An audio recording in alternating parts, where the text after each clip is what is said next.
Hello students, last के sessions में हमने स्टिमुलस वेरिएशन स्किल के 3 component movement, gesture, change in speech pattern का अध्ययन किया था। आज के सेशन में हम 4th कंपोनेंट फोकसिंग का अध्ययन करने वाले हैं।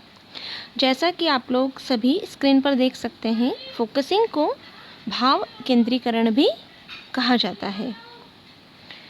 यहाँ पर केंद्रीकरण से तात्पर्य किन्हीं विशिष्ट बिंदुओं पर छात्रों का ध्यान केंद्रित करना होता है। केंद्रीकरण को हम इसके टाइप से भी समझ सकते हैं।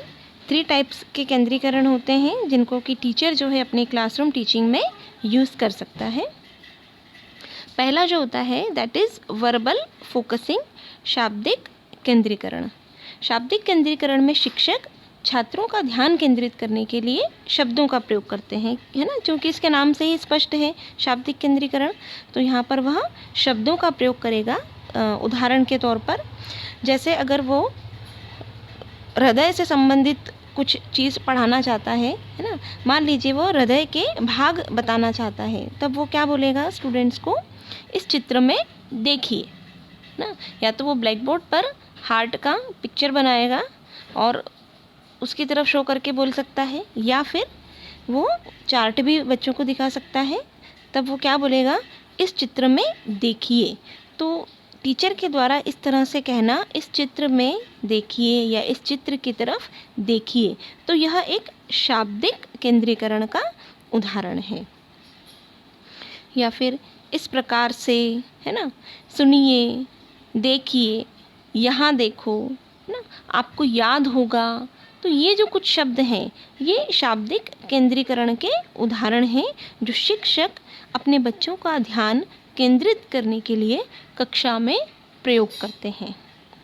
अगला जो केंद्रीकरण है वह है मुद्रात्मक केंद्रीकरण, जिसको हम जेस्चरल फोकसिंग भी कहते हैं। चूँकि फिर नाम से स्पष्ट है जेस्चरल, मतलब यहाँ पर भाव मुद्रा का प्रयोग होगा बात के साथ साथ, है ना। तो यहाँ टीचर जो है वो अपने हाथों का या अपनी उंगलियों का भी प्रयोग कर सकते हैं, मतलब संकेत करना, इशारा करके दिखाना।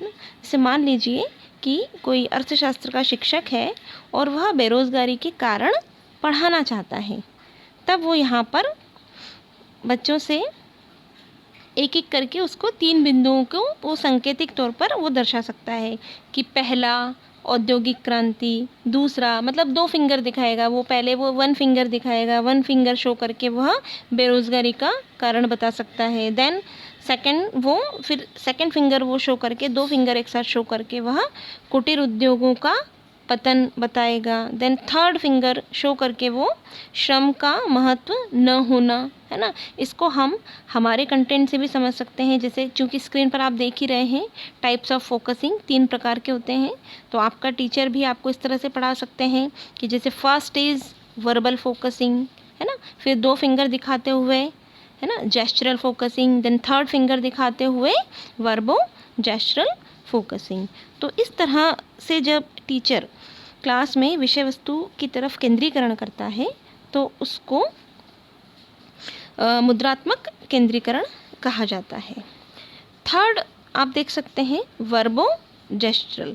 ये जो वर्बो जेस्चरल है ये सबसे ज़्यादा इफ़ेक्टिव माना जाता है इस स्किल का कंपोनेंट, क्योंकि यहाँ पर शाब्दिक और मुद्रात्मक ये दोनों चीज़ों का यहाँ पर शिक्षक प्रयोग कर रहा है। तो अब टीचर क्या कर रहा है, यहाँ पर मतलब संकेत भी कर रहा है, इशारा भी कर रहा है, साथ में वह बोल भी रहा है कि इधर देखिए या इस चित्र की तरफ देखिए, या आप देख सकते हैं यहाँ पर, है ना, जैसा कि आपके सामने लिखा है और जो भी लिखा हुआ है चार्ट में या ब्लैक बोर्ड पर, तो उसको भी वह यूज़ करते हुए जो शिक्षक है वो बता सकता है कि आप देख सकते हैं बोर्ड पर लिखा हुआ है। जैसे कि मैं आपको एक एग्जांपल दे सकती हूँ कि आप देख सकते हैं स्क्रीन पर 3 टाइप्स के फोकसिंग होते हैं। First one is verbal focusing. तो ये जो है ये हमारे शाब्दिक मुद्रात्मक केंद्रीकरण का एग्जाम्पल है। तो इन तीनों जो एग्जाम्पल है या ये तीनों जो एग्जाम्पल्स हैं शिक्षक को उसके कम्युनिकेशन को इफ़ेक्टिव बनाते हैं, और इस तरह से जो स्टूडेंट्स की लर्निंग है, लर्निंग में क्या होता है, एक परफेक्शन आता है, और साथ ही साथ में मतलब जब टीचर इस तरह से बच्चों का ध्यान केंद्रित करते हैं ना, तो स्पेशली बच्चों को वो चीज़ें याद हो जाती हैं। तो यहाँ पर वो बाय चांस या बाय डिफ़ॉल्ट वो उन चीज़ों को ध्यान में रख लेते हैं कि हाँ टीचर ने उस समय ऐसा बोला था, है ना, फोकस किया था, 1 2 3 इस तरह से कुछ 3 बताए थे। तो इस तरह के से जब टीचर फोकस करते हुए बच्चों को पढ़ाता है तो उसकी टीचिंग जो है वो इफ़ेक्टिव तो होती ही है, साथ में बच्चों को वो हैंड टू हैंड वहीं पर काफ़ी हद तक लर्न भी हो जाता है, काफ़ी हद तक वो सीख भी जाते हैं। तो इस प्रकार से आज के सेशन में हमने स्टिमुलस वेरिएशन स्किल का 4th कंपोनेंट फोकसिंग पढ़ा, भाव केंद्रीकरण, इसके प्रकारों का अध्ययन किया। अगले सेशन में हम नेक्स्ट कंपोनेंट पर बात करेंगे। Thank you so much.